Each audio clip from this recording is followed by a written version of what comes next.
Welcome to Bobby's Kitchen. Today we aren't actually making anything. It's just going to be a kitchen tip, and a way to save money and speed up your food prep.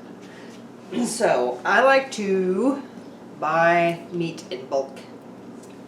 This was like $1.99, I think, and stuff a pound. Normally it's like $3 and something. So if you can catch it on sale and buy it in bulk like this, it's a pretty good bargain. Also things like pork loin, a lot of times you can get like a huge pork loin, one that's like this big around or whatever, for 19 bucks. And by the time you cut that up and freeze it and everything in the, we're going to be using a vacuum sealer. You cut that up and you freeze it and everything, and then your food gets, your meat price goes way down. It's just a way to save money. It's a way to make your food last longer. And if you do that, it's just more economical. It's like right now with all this coronavirus scare, people are going out and going nuts. I mean, they're just absolutely pulling stuff off the shelves. It's hard to find hamburger. It's hard to find toilet paper is like non-existent.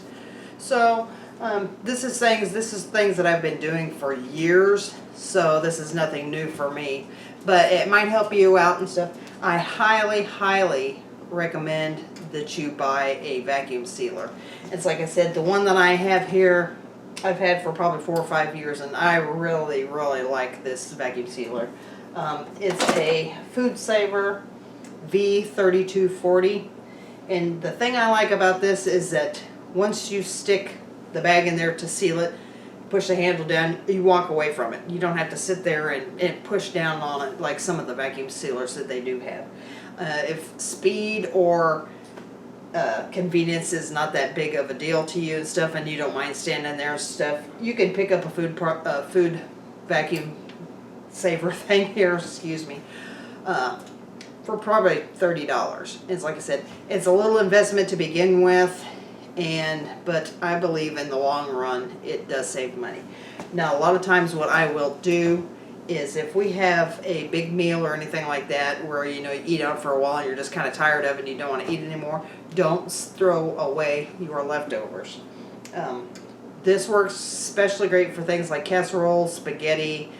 We made a breakfast casserole one time, and I cut it up into individual serving size portions, vacuum sealed it, put it in the freezer. It was probably in there for 2 years. And what the nice thing about it is when you take it out, you don't take it out of the bag, you just boil a pot of hot water, drop the bags in there or whatever, and just let them boil for a while. The bags are boil proof. I haven't put them in the microwave because I just don't have a reason to. But the wonderful thing about putting it in the boiling water like that is that the food that's in that bag does not dry out. So if it was something nice and moist like that egg casserole was or whatever, it stays that way. And it's like I said, spaghetti, pasta, casseroles, any of that stuff can all be frozen in these bags like that. So anyway, so what I'm going to do and stuff is I'm going to cut up this hamburger into individual 1 pound size portions, and I'm going to show you how to freeze it so that if you want to, you can take it out and put it in a sink of warmish water, and in about 10 minutes your hamburger's thawed, rather than trying to wait for a whole block of hamburger to thaw out and stuff, which does take a while. So I'll show you how I do that. Okay, I've got my roll of vacuum bag in here already. So I want to pull off a piece. This roughly, I would say probably 10 to 12 inches long, and just slide across. And that's another nice thing about this, the cutter on this is built into it. I did spend some money on this and stuff. I do believe it was about $149, but it's like I said, since I buy in bulk, I make sausage and all that stuff, this has been well worth the investment for me. And so we just want to take our bag and seal up one end of that. And like I said before and stuff, just hit the seal button. Don't hit the vacuum and seal, because there's nothing to vacuum, and it's going to go crazy trying to figure out how to close up this open end of this bag. So what I'm going to do is, since I'm actually going to use a pound of the hamburger today, I'm going to make 9 of these bags.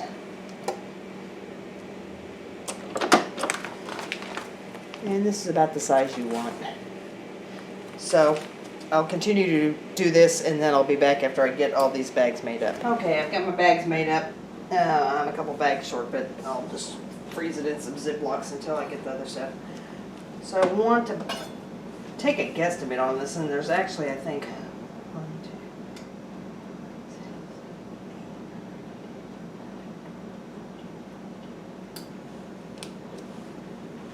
I think that's for cutting hamburgers.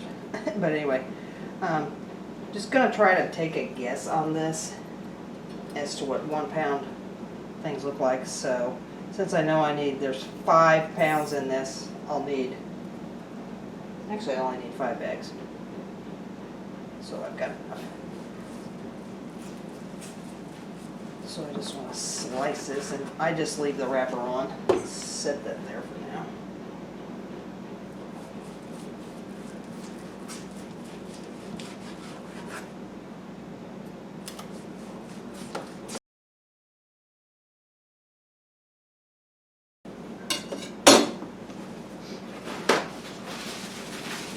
So to make this easy, what I'm going to do, running out of counter space.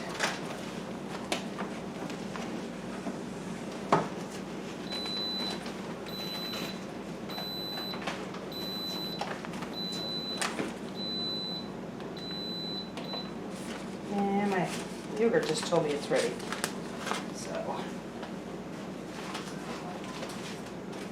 So what I want to do is I'm going to take one of these bags, slip this in here, just hold your fingers on the side of it, and then just pull that off. So what I want to do is flatten this out as best I can.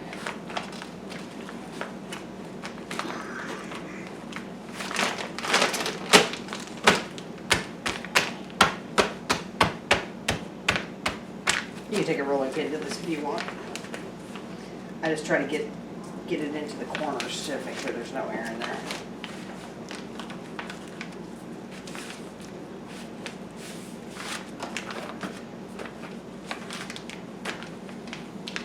And just try to kind of stay away from the top in case there's any meat juice that sucks up in there.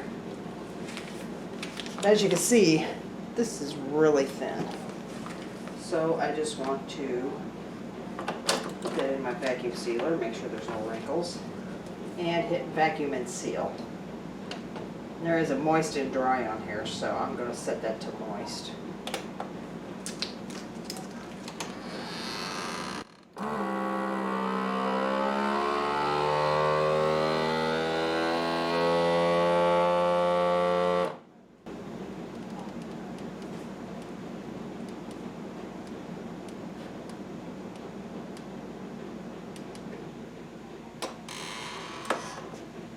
And this automatically will open by itself so you know it's ready.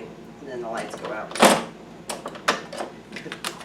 See how it kind of sucked the blood up on the top of that? That's why you want to stay away from the top, so you don't actually suck that into your machine, because it will foul it up.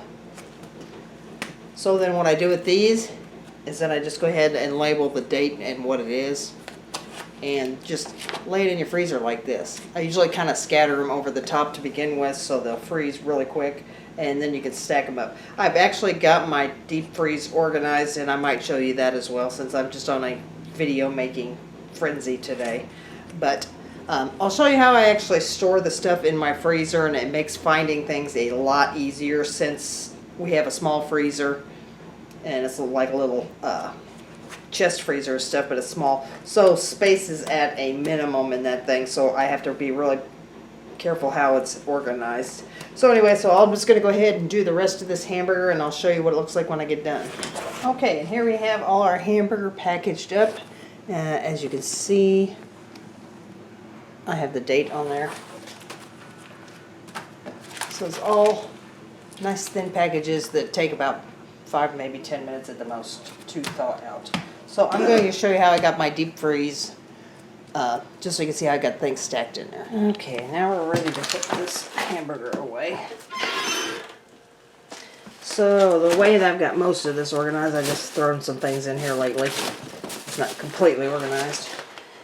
Is that I have these grocery bags that I bought, several different colors.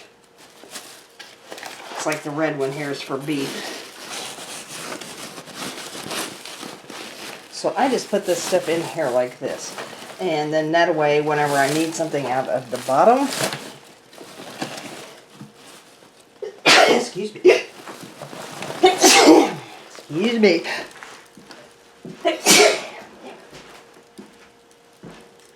So whenever I need something out of here, I can basically just reach in here. Just like I said, some of this stuff, I have this one in here.